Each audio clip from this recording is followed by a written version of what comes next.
بسم اللہ الرحمن الرحیم۔ جیسے کہ میں اپنے پچھلے ولاگ میں آپ کو بتا چکا ہوں کہ احمد حسن ڈرائیور نے ڈی آئی جی ملک اشرف کے سینے میں 6 کی 6 گولیاں اتار دیں۔ اسے اتنا شدید غصہ تھا کہ اس نے اپنا سارا چیمبر ہی خالی کر دیا ڈی اے جی کے سینے پہ، اور ڈی اے جی پچھلی سیٹ سے بالکل ہل نہ سکے اور موقع پہ جاں بحق ہو گئے۔ اس کے بعد احمد حسن نے اسلم کو دھمکی دی کہ اگر اس نے اس کی مدد نہ کی تو اسے جان سے مار دے گا۔ احمد حسن نے پھر اسلم کو کاٹن فیکٹری کے پاس اتار دیا اور کہا کہ تم نے ٹیلی فون کرنا ہے اب رینج آفس، اور وہاں بتانا ہے کہ ڈی اے جی صاحب کا پروگرام چینج ہو گیا اور وہ واپس بہاولپور آ رہے ہیں۔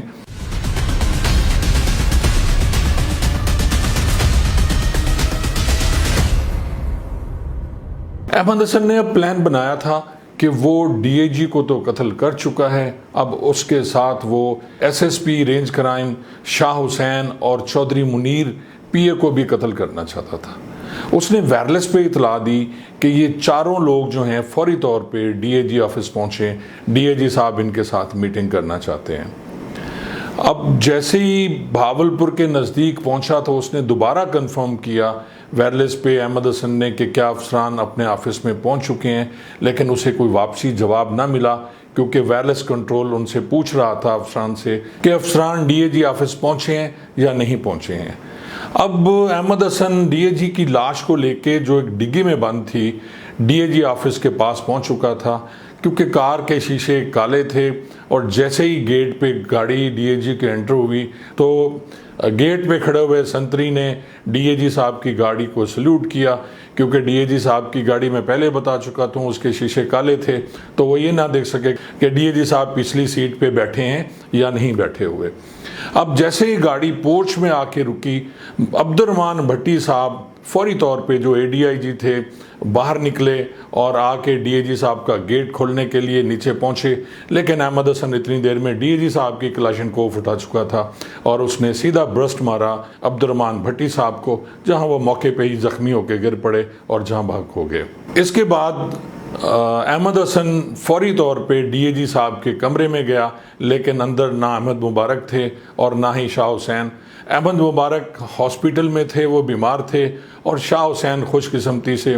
تھوڑی دیر لیٹ ہو گئے تھے۔ یہ فوری طور پہ ڈی اے جی کے کمرے سے باہر نکلا اور ساتھ جو پی اے کا کمرہ ہے وہاں گیا۔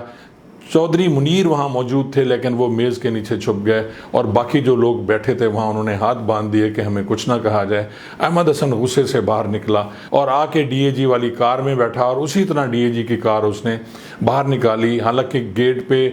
گن مین ہوتے ہیں، گیٹ پہ باقاعدہ ملازم ہوتے ہیں، لیکن کسی کی جرت نہ ہوئی کہ وہ احمد حسن کو روک سکیں۔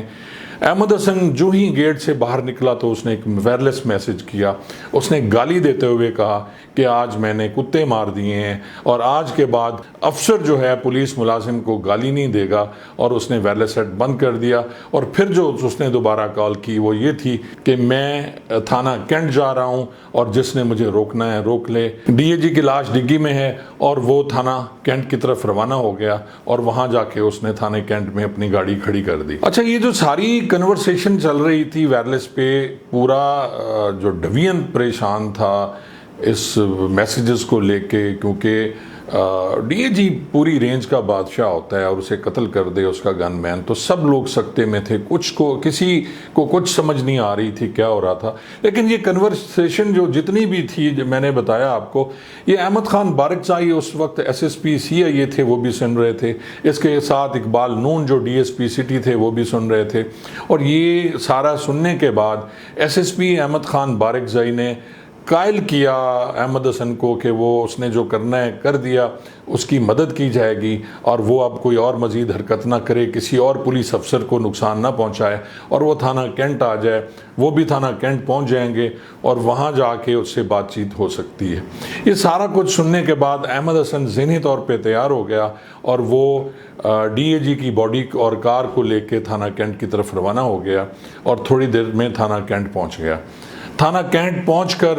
احمد حسن کو بٹھایا گیا بڑے طریقے سے، اور اتنی دیر میں Iqbal Noon sahab D S P city, S S B Ahmed Khan Barakzai, اور یہ بھی سارے تھانہ کینٹ پہنچ چکے تھے۔ اس سے بڑی تسلی سے بات کی گئی، اس سے اس کا ہتھیار جو کلاشن ہے وہ ہینڈ اوور کی گئی تاکہ کسی اور کو نقصان نہ پہنچائے، اور اسے علیحدہ ایک کمرے میں بٹھا دیا گیا۔ اب ڈی اے جی کی لاش جو ڈگی میں تھی اس کو باہر نکالا گیا اور باقی کارروائی کی گئی، اور ان کو باڈی جیسے ہوتا ہے کہ جی پوسٹ مارٹم کے لیے بھجوائی گئی، جو قانونی کارروائی ہے وہ کی گئی۔ اور یہ جو مقدمات درج ہوئے وہ اس طرح ہوئے کہ جو ڈی اے جی کے قتل والا مقدمہ ہے وہ تھانہ چنی گوٹ میں درج ہوا، اور جو عبد الرحمن بھٹی صاحب کا مقدمہ ہے وہ تھانہ سول لائنز بہاولپور میں درج ہوا، کیونکہ یہ جو ایریا تھا ڈی اے جی آفس یہ تھانہ سول لائنز بہاولپور میں ہے، اور ساری کارروائی کی گئی۔ یہ مقدمے کا مدعی جو ہے وہ ڈی اے جی صاحب کے بیٹے کو بنایا گیا تھا جو چنی گوٹ میں درج ہوا تھا، اور جو یہاں کا مقدمہ تھا اس میں احمد خان بارکزائی خود مدعی بنے تھے۔ اور یہ پہلا مقدمہ تھا جو وائرلیس ایکٹ پہ کی بیس پہ بنایا گیا کہ وائرلیس ایکٹ پہ ڈی اے جی صاحب نے سنا، اور اس کے ساتھ انہوں نے کمشنر بہاولپور کو گواہ بنایا، اقبال خان نون کو گواہ بنایا گیا تھا، یہ سارے افسران تھے۔ اور یہ مقدمہ درج کرنے کے بعد تفتیش شروع ہوئی۔ اس میں بڑی امپورٹنٹ بات یہ ہے کہ بہت سے لوگوں کو شک تھا کہ ڈی اے جی کو مروانے میں بہاولپور کے کچھ پولیس افسران کا بھی ہاتھ ہو سکتا ہے، کیونکہ جب ڈی اے جی صاحب رحیم یار خان جا رہے تھے تو وہ کچھ ایسے پولیس افسران تھے جن کی فائلیں تھیں ان کے پاس، کرپشن کے ان پہ چارجز تھے، اور وہ فائنل کر چکے تھے ان چارجز کے بعد کہ وہ جا کے ان پولیس افسران کو نوکری سے برخاست کر دیں گے، تو ان پہ بھی شک کیا گیا۔ ایلیٹ کے جو گاڑی تھی ان کو، اور اسی دوران اسلم بھی واپس آ گیا، اسلم کو بھی گرفتار کر لیا گیا، لیکن ایلیٹ کے جوانوں پہ کوئی جرم ثابت نہیں ہوا۔ اس مقدمے کا ٹرائل ہوا، اور ٹرائل کے بعد احمد حسن کو سزائے موت سنا دی گئی، اور اس کے ساتھ جو اسلم تھا اسے عمر قید کی سزا دے دی گئی۔ یہ اپنی نوعیت کا پہلا مقدمہ تھا جس میں کوئی چشمدید گواہ نہ تھا، لیکن اس کے بعد بھی اس مقدمے میں سخت سزا دی گئی، اور کیونکہ ملزمان جو تھے وہ اتنے بڑے لوگ نہیں تھے اور نہ ہی ان کے پاس اتنے پیسے تھے، ورنہ شاید وہ اس مقدمے سے بچ جاتے۔ بہت زیادہ پریشر تھا گورنمنٹ کا۔ اے ٹی سی کورٹ جو انسداد دہشت گردی کورٹ بہاولپور، اس کے جج تھے بختیار سیال صاحب، انہوں نے یہ فیصلہ دیا، اور جیسے میں پہلے بتا چکا ہوں کہ احمد حسن کو سزائے موت ہوئی اور اسلم کو عمر قید۔ احمد حسن کی سزا جو ہے اس پہ امپلیمنٹیشن ہو گئی اور اسے لٹکا دیا گیا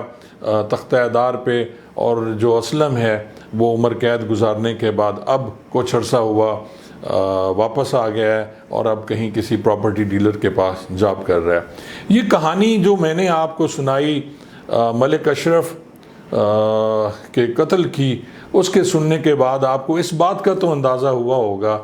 کہ پولیس افسران کو، اپنے ماتحتان کو گالیاں نہیں دینی چاہیے۔ آپ انہیں سزا دیں، آپ انہیں ریٹن سزا دیں، آپ جو کرنا ہے کریں، لیکن جب آپ کسی کی عزت نفس کو مجروح کریں گے، جب آپ کسی کو اتنا ذلیل کر دیں گے کہ وہ بدترین ریئیکشن پہ آمادہ ہو جائے گا، تو پھر اس کا حل یہی نکلتا ہے، اس کا نتیجہ یہی نکلتا ہے جو ملک اشرف مرحوم کے ساتھ ہوا۔ بہت عرصے تک بہاولپور رینج میں پولیس افسران نے گالیاں دینی بند کر دیں، بلکہ پنجاب میں بھی افسران نے ملازمین کو گالیاں دینی بند کر دیں، لیکن اب لگتا ہے کہ دوبارہ یہ افسران پولیس ملازمین کو گالیاں دے رہے ہیں، تو ہو سکتا ہے کوئی ایسا واقعہ رونما ہو جو ملک اشرف کے قتل سے بھی بدترین ہو۔